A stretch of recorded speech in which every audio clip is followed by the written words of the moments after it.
Présenter les grandes lignes. Les nouveaux faits contenus dans le rapport et qui confirment la supercherie orchestrée avec la complicité active, non pas de la Cour des comptes, mais de la Chambre des affaires budgétaires et financières.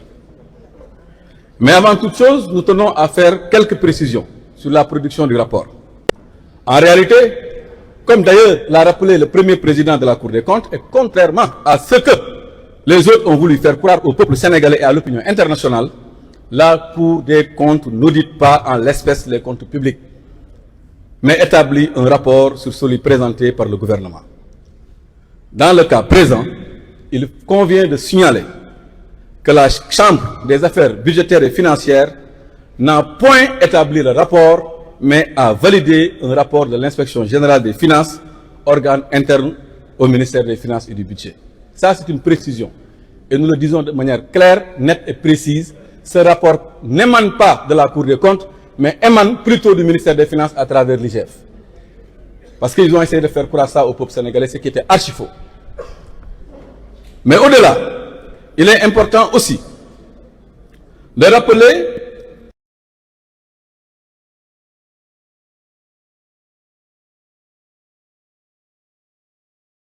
le PASTEF semble animé par une seule obsession, noircir le bilan érogeux du régime précédent et discréditer le président Macky Sall, son parti et sa gouvernance. Les accusations que la procédure qui a été adoptée a été soulevée ces derniers départs. En réalité, le prétendu rapport a été élaboré et adopté par la seule Chambre des affaires budgétaires et financières et non dans le cadre de l'Assemblée de toutes les chambres réunies, conformément à l'article 19 de la loi organique sur la Cour des comptes qui dispose que la Cour des comptes siège en Assemblée des chambres réunies, considérée comme une synthèse des rapports annuels. Son adoption, dans les principes, devrait au moins faire l'objet d'une séance en Assemblée des chambres réunies. Madame, les chambres bi def ci olof dafa liggéeyu l'ensemble des chambres réunies. Nous, on conteste ce rapport. De même, il est important de préciser que des informations crédibles confirment une procédure d'audit viciée et tendancieuse, non seulement au niveau de l'IGF, mais aussi au niveau de la Cour des comptes, avec comme seul objectif de jeter le discrédit sur la gestion 2019-2024, cette belle gestion du président Macky Sall, marquée par les belles réalisations que nous tous nous avons vues.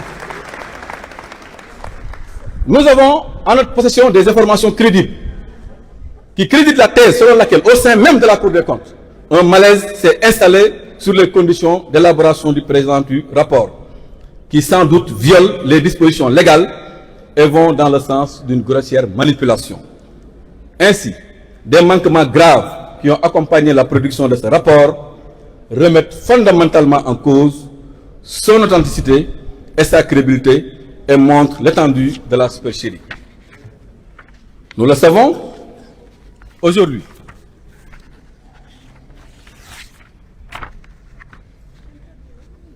En résumé, à la commande, à l'élaboration jusqu'à la publication de ce prétendu rapport, toutes les normes en matière d'audit des finances publiques ont été violées, ce qui porte atteinte à la crédibilité de la Cour des comptes du Sénégal. Dans ce cadre, une commission d'enquête parlementaire serait à même d'éclairer davantage la lanterne des Sénégalais et des partenaires et nous nous tenons disponibles pour accompagner une telle initiative. Nous voulons dire à PASTEF, chantre, soi-disant du Jubal Jubanti. S'ils veulent y voir plus clair, ils n'ont qu'à faire ou mettre en place une commission d'enquête parlementaire et cette enquête minutieuse devrait particulièrement s'intéresser aux phases suivantes. La commande du rapport, la désignation des membres de la commission, la formulation des thèmes de référence, la validation du pré-rapport, la non-observation des principes de confidentialité et du contradictoire, qui sont, selon nous, des règles obligatoires en la matière et la désactivation suspecte du site de la Cour des comptes, rendant le rapport inaccessible au public pendant 48 heures. Au-delà, nous devons nous poser une question simple sur le non-respect du principe du contradictoire. Nous voulons demander à nos compatriotes sénégalais de se poser une question. comment un rapport aussi important concernant la gestion des affaires budgétaires et financières de notre pays sur les 5 dernières années, comment ce rapport a pu être établi et publié sans que les personnes et administrations concernées n'aient reçu la moindre notification leur permettant d'apporter les observations, voire leurs contestations? C'est une question fondamentale, une question de principe qu'on se pose.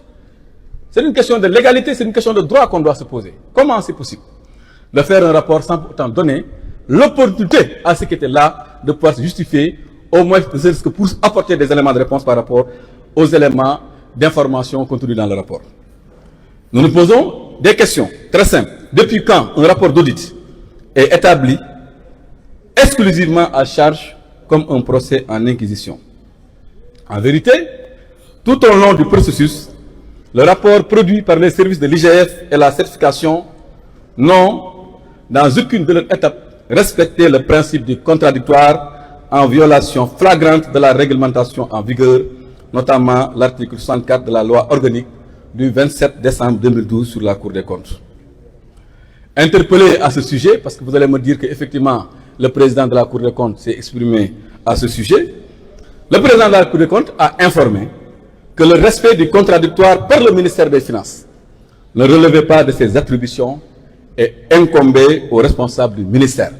Donc là, on se veut très clair, nous n'avons pas de grief particulier par rapport à la Cour des comptes, parce que la Cour des comptes a fait son travail, son interlocuteur c'était le ministère des Finances, mais charge au ministère des Finances de pouvoir donner la parole aux anciens du régime pour qu'ils puissent expliquer et donner leur avis par rapport à ça.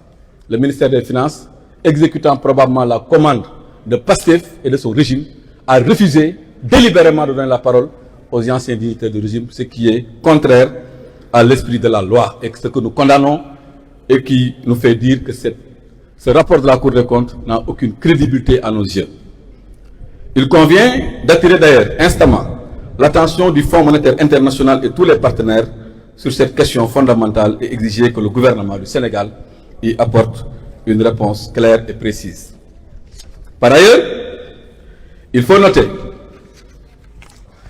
que deux versions, nous disons très clairement, deux versions du prétendu rapport circulent depuis lors dans le pays.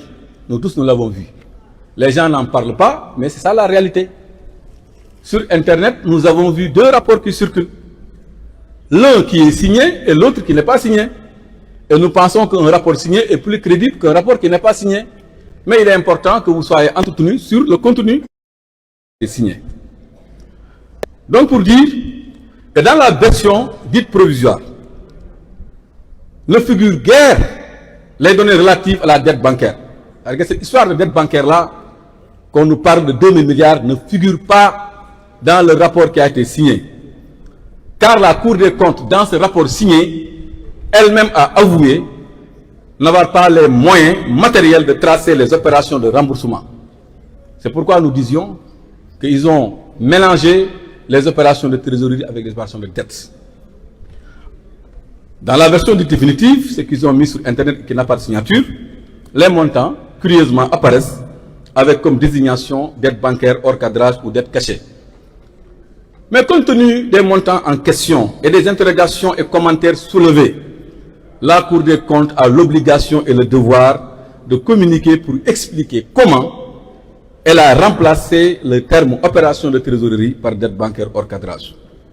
Ça, c'est une question de droit et nous prenons la balle au rebond parce que c'est le premier président de la Cour des comptes qui dit lui-même qu'ils sont prêts à communiquer avec les populations. Donc nous leur donnons des pistes de communication. Ils n'ont qu'à nous expliquer ce qui se passe entre ces deux rapports. Maintenant, à propos de la saisine du Fonds monétaire international par l'APR, parce que vous tous, vous avez vu ces derniers temps, on avait informé que l'APR avait saisi le Fonds monétaire international. Il faut qu'on vous explique le principe. Pourquoi nous avions saisi le Fonds monétaire international? En tant que responsable, notre saisine du Fonds monétaire international, il faut que vous le sachiez, n'avait nullement pour but de salir le gouvernement en place, mais visait plutôt à apporter des réponses rigoureuses, chiffrées et argumentées face à des accusations infondées.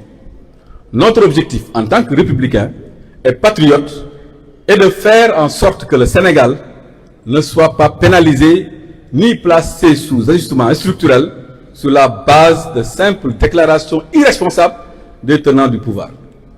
Les réponses claires, précises, étayées, chiffrées, documentées, fournies par notre parti en rapport avec ses alliés, ainsi que le sérieux de notre démarche vis-à-vis du FMI, ont permis de démontrer que les accusations portées relevaient d'une simple manœuvre politicienne. Le sérieux de notre démarche, reconnu par le Fonds monétaire international qui nous a répondu par courrier en date du 28 mars 2025, accusant réception de notre correspondance et acceptant le principe d'une rencontre à une date à fixer ultérieurement. Maintenant, face à l'échec de sa tentative de discréditer notre régime, le Premier ministre s'attaque désormais au Fonds monétaire international, qu'il rend responsable de tous les torts. Pourtant, la coopération entre le Sénégal et le Fonds a toujours été exemplaire. Les pressions, par ailleurs, exercées actuellement contre le Fonds monétaire international, ainsi, afin qu'il renonce à nous rencontrer, renseignent à suffisance sur l'état d'esprit de nos gouvernements. Mais qui a peur d'une rencontre entre nous et le FMI? Qui a peur de cette rencontre? Et pourquoi ils ont peur de cette rencontre? Ils n'ont qu'à nous laisser voir le FMI. Et le FMI sera édifié sur la supercherie, sera édifié sur les mensonges, sur les intoxications portées par ce nouveau gouvernement.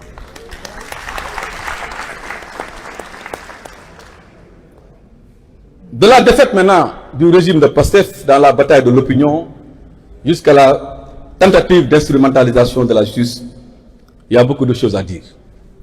Le parti PASTEF a tenté de mobiliser l'opinion publique autour du prétendu rapport allant jusqu'à lancer un appel à une marche nationale pour exiger la mise en accusation du président Macky Sall. Dans cette logique de manipulation, le pouvoir en place a cherché à instrumentaliser la